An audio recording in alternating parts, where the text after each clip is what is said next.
on ITV. Kabaka mwenyini nyini gwe tumanyi obulungi atatunulira amawanga wabula nazze kuno Buganda kyekyali ekiddukiro kya buli muntu. Mujjukira bulungi ndowooza Sir Edward Muteesa ow'olubereberye bwe yalaajanira abazungu n'abawandiikira ebbaluwa ng'ayita mu Daily Telegram. Ekyo nakyo mukijjukira bulungi, tetwagala tukyerabire. Era mu 1877 abazungu ne basobola okujja wano nga bayita mu wansi wa kkanisa gye tumanyi ennyo eya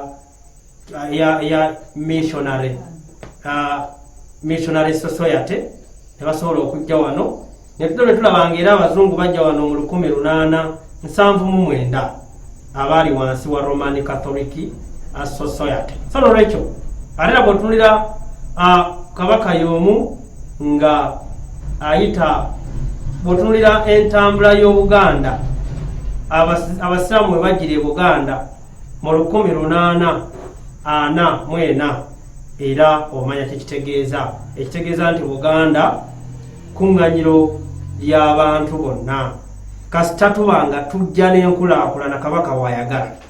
Awo njala kubaawo mbagambe nti mutunulire waaka muve ku byamawanga. Tubaagala nnyo, mwebale nnyo kubeera nga mutugoberera. Kyobula bazino essaawa tuli ku kigambo waaka kukola. Temwerabira tubadde tutunulira Uganda n'abakulembeze baayo okuviira ddala ku independence 1962 twasoose ne Sir Edward Muteesa Luwangula wa Lugembe nga atwala Uganda eno egikulembera emyaka giijo gyali gigenda mu myaka 3 ennaku ndowooza nga 284 gy'emyaka z'ennaku ze yakulembera Uganda gy'emyaka nga 2 n'ekintu. Netulira Dr. Milton Obote Kawenkene naye nga atwalamu emyaka nga 5. Netulaba Dr. Idi Amin Dada Field Marshal naye nga akulembera Uganda okuva mu 71 paka mu 1979 nga gyeko Dr. Milton Obote. Dr. Milton Obote yajjako Sir Edward Muteesa owokubiri ate Dr. Milton Obote n'abeera nga aggyibwako Idi Amin Dada Field Marshal.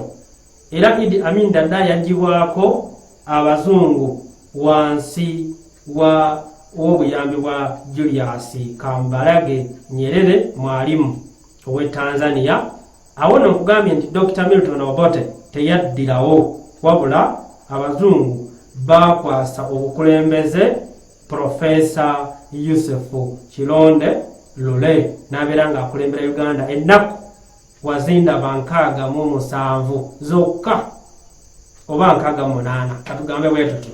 N'abeera nga naye yawalibwanga pulezidenti wa Uganda era ssebo tomujaguza nti yakulemberako Uganda. Professor Yusufu Kironde Lule teyawangala ku ntebe ya Uganda, naddirirwa President Apollo Milton Obote Dr.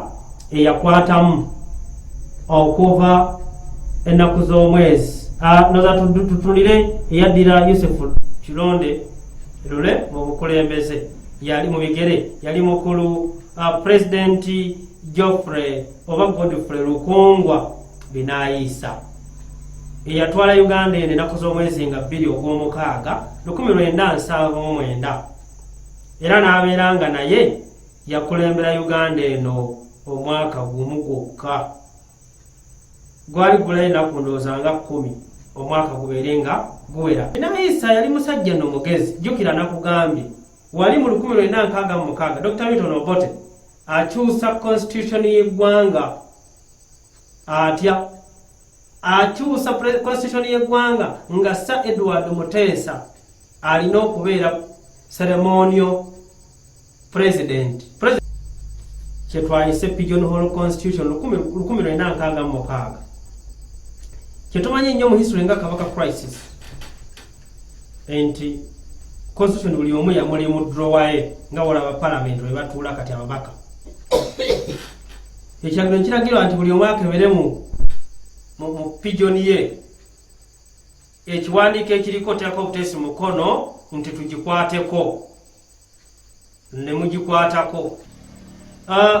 Binaisa atwala eggwanga lino ennaku ennaku 353 zokka n'abeera naye nga yagibwa mu ntebe.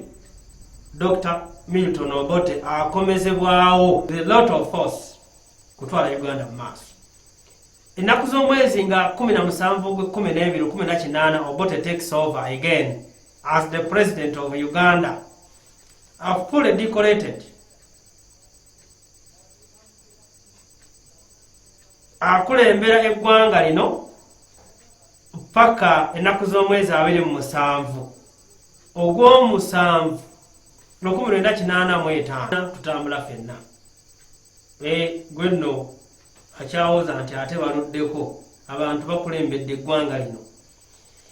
Ekifaananyi kyenkukubira kye kino nti Dr. Milton Obote Kawenke n'akomyewo.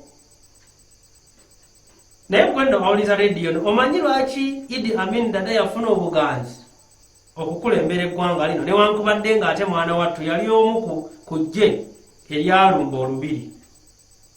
Ensonga eri emu. Sir Edward Muteesa Luwangula wa Lugembe bw'agenda Ebongereza nga awaŋŋanguse assa omukono, Amin bw'ajja mu bukulembeze yayagala okubeera nga agula obuganzi, kubanga Sir Edward Muteesa owookubiri bw'assa omukono ng'ali Bungereza, Obote agaana enjole eyo okuzzibwa kuno e Uganda. Amin yali mu Kamoli ye ng'akisoma ng'amanya how do I become a darling to the Baganda people. Kye yakola bwe yali obukulembeze yagenda n'akomyawo enjole ya Sir Edward Muteesa e Buganda. Abaganda ne bamwagala nnyo nnyo nnyo, era n'abeera nga akulembera Uganda eno emyaka gye nakugambye nti gyakunuukiriza okuwera omwenda. Lwaki? Kubanga yalina support ey'Abaganda baffe, Abaganda bannyinaffe. Ekyo nakyo nkikulaze, naye tujja kwongera okubitunulira. Bino tujja kubitunulira mukulembeze ku mukulembeze.